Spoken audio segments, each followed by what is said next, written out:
Bonjour à tous, je suis ravie de vous retrouver pour ce nouvel épisode de votre podcast Apprendre à être soi. Aujourd'hui, on va essayer de se défaire de ses croyances et de ses conditionnements de pensée. C'est parti.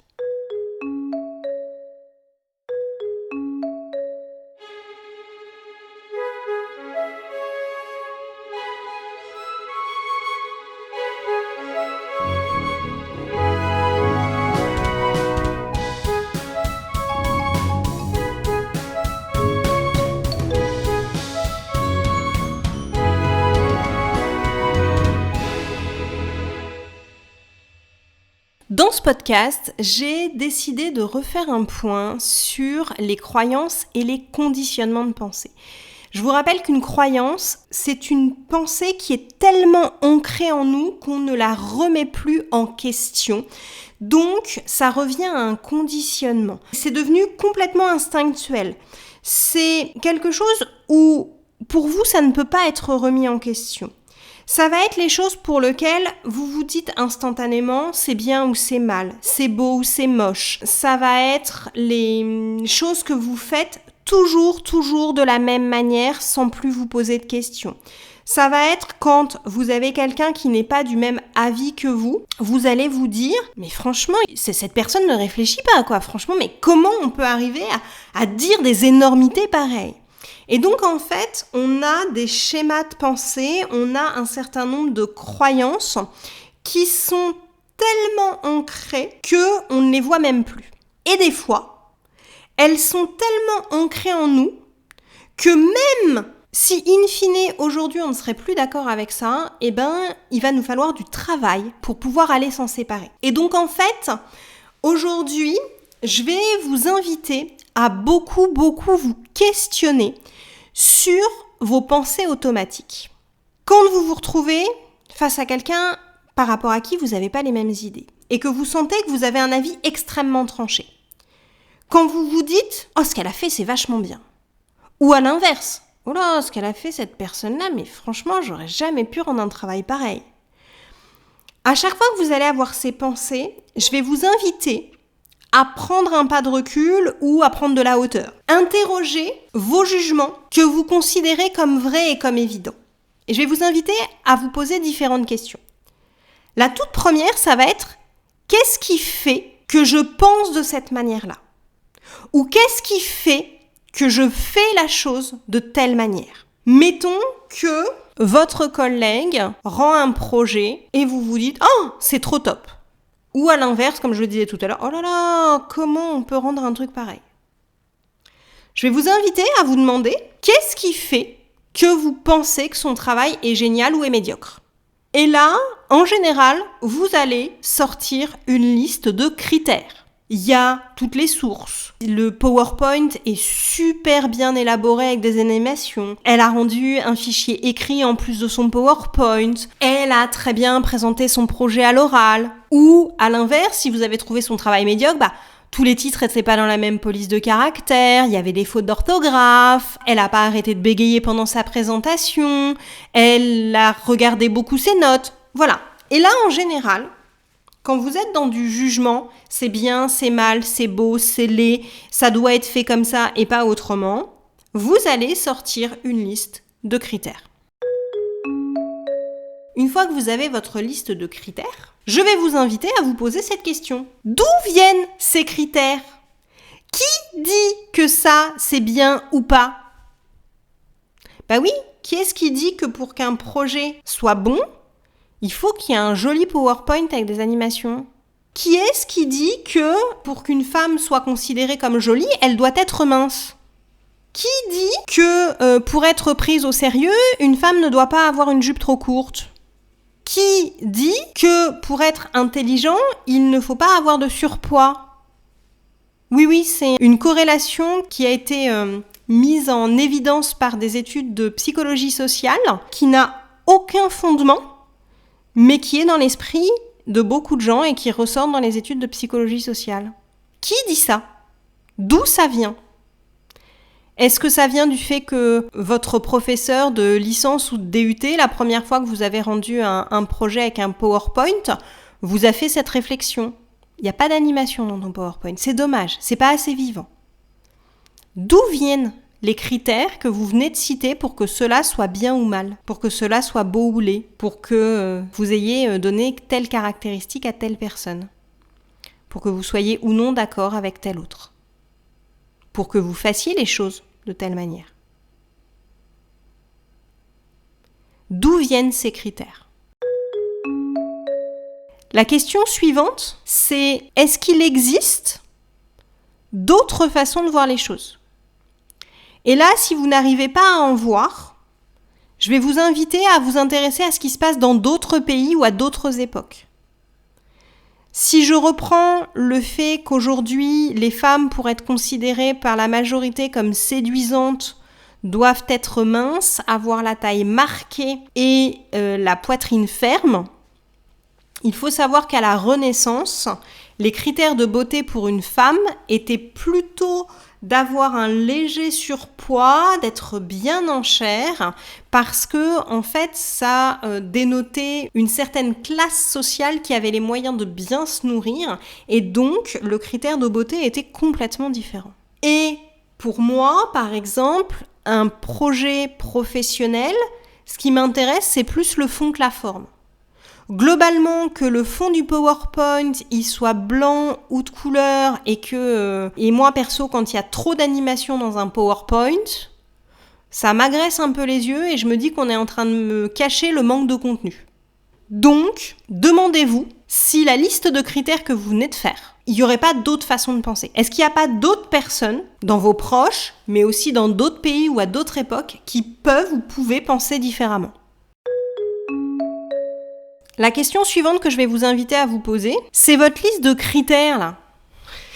Est-ce que vous êtes vraiment d'accord avec ? Vous. Pas les tout le monde pense.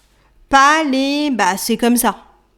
Et vous allez voir aussi des fois. Quand vous allez vous interroger sur le fait que ça c'est bien ou pas, quand vous allez vous interroger, vous allez vous dire c'est comme ça, c'est tout. Tuer c'est mal. C'est tout, il n'y a pas à se poser de questions. Qui dit ça ? Qu'est-ce qui fait que vous, aujourd'hui, vous pensez ça ? Et êtes-vous toujours d'accord avec ces critères et ces raisons de penser comme ça ? Si c'est oui, super, changez rien. S'il y a quelque chose qui tique derrière, là, il va falloir travailler votre système de pensée. Il va falloir sortir du conditionnement. Parce que vous allez vous rendre compte en faisant cet exercice régulièrement, que déjà il va devenir de plus en plus facile, de plus en plus automatique, et que régulièrement vous allez vous dire mais en fait ouais, je fais comme ça, je pense comme ça, mais je sais pas trop pourquoi. Parce que tout le monde pense comme ça. Enfin, j'avais l'impression que tout le monde pensait comme ça, parce que si vous faites sérieusement la question, est-ce qu'il existe d'autres modes de pensée ? Est-ce que d'autres gens peuvent penser différemment de ça ? Vous allez toujours trouver oui, et vous allez toujours trouver dans l'histoire et dans d'autres pays, dans d'autres cultures, une autre façon de faire les choses et de voir les choses. Donc, il va falloir vous interroger sur ce que vous voulez garder comme mode de pensée. Alors des fois, par facilité, vous allez continuer à faire et dire et penser ce que la majorité de la culture dans laquelle vous êtes pense, dit et fait. Et puis il y a des choses où ça va vous faire réfléchir. Moi, il y a des choses sur lesquelles j'ai réfléchi et sur lesquelles j'ai décidé de changer ma manière d'agir. Et ça n'a pas toujours été simple. Et il y a des choses sur lesquelles c'est pas encore simple. Parce que dans ma culture, c'est compliqué. Je suis devenue végétarienne, à grosse tendance végétalienne. J'ai fait mon premier jeûne long l'année dernière et je compte bien en faire un tous les ans. Je limite énormément les médicaments. Je ne me suis pas fait vacciner. Si vous écoutez ce podcast ailleurs qu'à sa sortie, on est en 2022. Je pense que vous comprendrez mieux de quoi je parle. J'ai arrêté pratiquement intégralement de porter des soutiens-gorge. Qui dit qu'une femme doit porter un soutien-gorge pour sortir de chez elle ? Qu'est-ce qui fait qu'on est censé en porter un ? Et je vous promets, mesdames, que si vous vous posez cette question réellement, vous allez avoir des surprises. Et si vous voulez creuser un peu la question, je vous invite à aller voir la vidéo sur YouTube que j'avais faite sur le livre Nos bras, qui est vraiment hyper intéressant.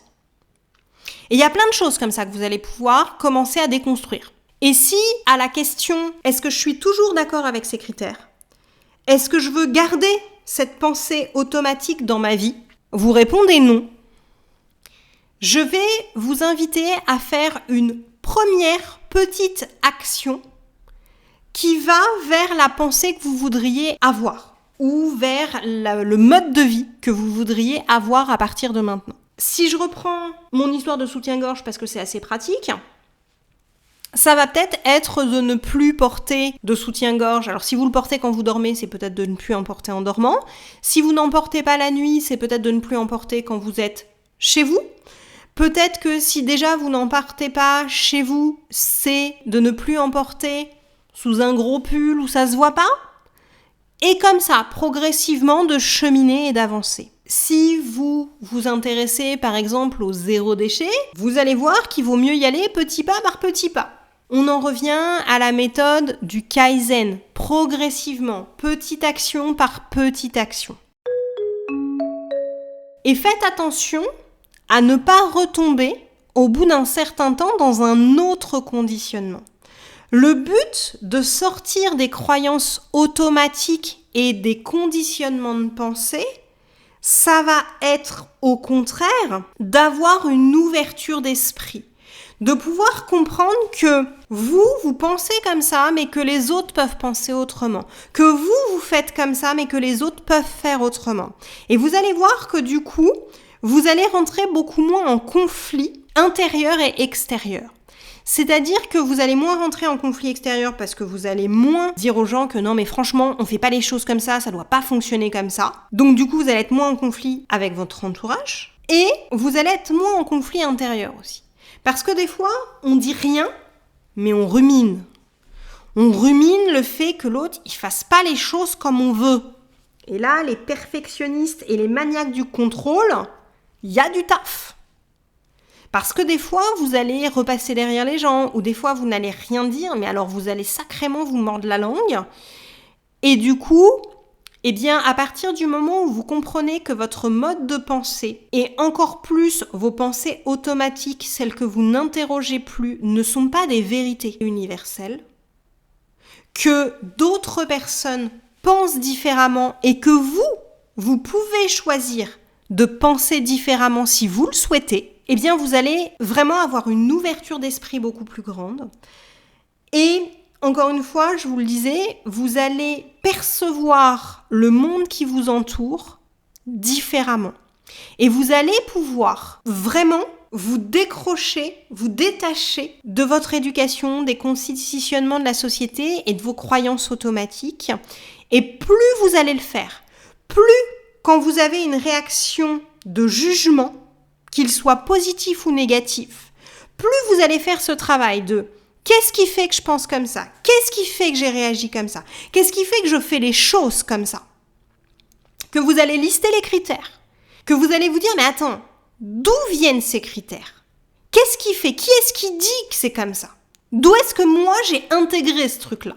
Que vous allez aller voir, que vous allez prendre le recul nécessaire pour vous dire mais attends, je pense comme ça, mais c'est pas une vérité générale. Il y a d'autres gens ailleurs dans le monde ou ailleurs dans mon entourage ou à une autre époque qui faisaient et qui pensaient autrement. Et là, vous allez pouvoir vous demander, est-ce que je veux garder cette pensée ou est-ce que je veux la changer? Et du coup, vous n'allez plus avoir de pensée automatique. Vous allez pouvoir choisir réellement ce que vous pensez des choses et non plus le faire par automatisme. J'espère que ça a été clair pour vous. C'est un sujet qui pour moi est passionnant parce que je me rends de plus en plus compte que même en ayant réfléchi à certains thèmes comme l'alimentation, j'ai un mode de vie plutôt minimaliste, donc c'est pareil, j'ai remis beaucoup en question la consommation, j'ai remis en question, je vous le disais, le port du soutien-gorge. Eh bien, je me rends compte qu'il y a encore beaucoup de choses sur lesquelles j'ai des pensées automatiques qui viennent et que je n'interroge pas. Et je suis vraiment en train de faire ce travail que je vous dis, de prendre du recul, de me dire attends, pourquoi je pense ça? D'où est-ce que ça vient? Quels sont les critères que j'utilise pour dire que ça c'était bien ou pas? Et du coup, les remettre en question, me demander si je veux les garder ou pas, et si je ne veux pas les garder, de mettre en place progressivement des petites actions pour me détacher de ma croyance ou de ma pensée automatique. Et je vous promets que c'est un travail très difficile parce que comme tout conditionnement, eh bien, il est très difficile d'en sortir et ça prend du temps. Ça prend de l'énergie aussi, mais ça vaut vraiment la peine parce qu'on voit le monde autrement à partir du moment où on fait ce travail. Je m'arrête là pour aujourd'hui. Je vous souhaite une belle soirée ou une belle journée en fonction de l'heure à laquelle vous m'avez écouté. Et je vous dis à très vite pour un prochain épisode. Au revoir!